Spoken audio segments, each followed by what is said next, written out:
Avende Gatana. خبره ده سلام دی ټول ته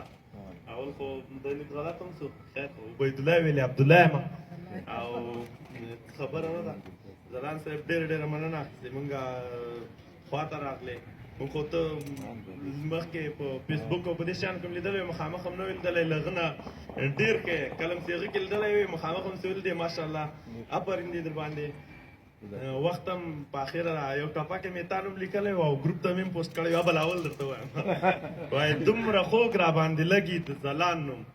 دومره خوږ را باندې لګي د ځلان نوم لکه څوک چې راته واخلي د جانان نوم او ته اوس د مونږ جانان یې اوس رانه نه خلاصېږي او رابسم خپلو خبرو ته وایي شعر وایي دومره خوږ را باندې لګي د ځلان نوم دومره خوږ را باندې لګي د ځلان نوم لکه څوک چې راته واخلي د جانان نوم او ډېره مننه او وایي د موږ په بچیانو کې دا ډېرو خبرې په شپ کې وکړې زه باید برای راز درته چا نه ډارېږم نه د چیلنجونو آخري انجام چې دا مرګ ده او مرګ نه زه نه ډارېږم ما ته ژوند الله راکړی او مرګ هم الله راکړی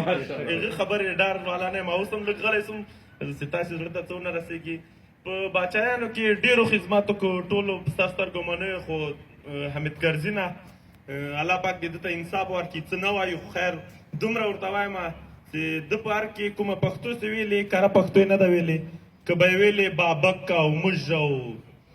دغه خبرې کولې دا د ده د کندهار خپله لهجه استعمالوله پښتو سره چې څومره ظلم ده الله پاک دې نور ته وخت ورکړي چې موږ ته خدماتو کې پښتو ته دغه ته بلې ته یې کوي خپلې ته یې نه کوي دغه کې موږ ځکه ورسره خلاف هم یو تر مرګه پورې چې پانسي کوي هم طرفدار کېږو نه خپله ژبه به تر مرګه وایو او پالو یم خپله ژبه باندې خبرې کول د خپله یو خدمت ده او خپله ژبه تر نور رسول ستر جهاد ده لکه ځلان صاحب چې شروع کړی جهاد یو په ټوپک او یو په دې کې نه ده په وژلو کې نه ده دا صحیح جهاد همدا ده او چې خپله ژبه خاورو سره خاوره کوي دې نه ستر خاین بل موږ ته نشته دا خاین ده او هر پښتون باید خپله ژبه مورنۍ ژبه پښتو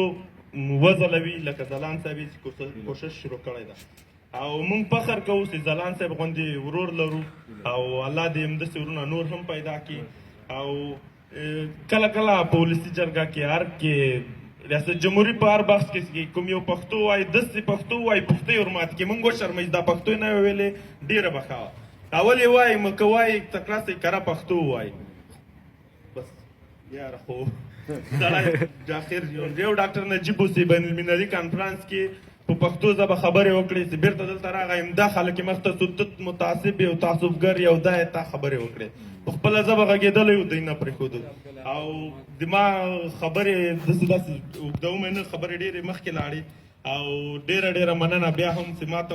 وخت راکړه زه یو کس راغلی یم د ننګرهار ولایت د ځوانانو ټولنې د احمدزوی ځوانانو ټولنې معاون یم رئیس هم چېرته دعا ته تللی و او ما ته داسې نه ویل شوي چې ملګري راوله دا ځای به اوس داسې نه و خو اوس هم ماشاءالله ډېر ښه ده له ډېرو غونډو ته زه تللی یم ډېر ښه ده او ډېره مننه ټول نه چې هر چا تکلیف ایستلی الله پاک دې اجر درکړي موږ کې دومره وخت نشته چې تاسو نه مننه وکړو تاسو ته قدرداني وکړو بس الله دې بدله درکړي مننه بیا هم مننه محترم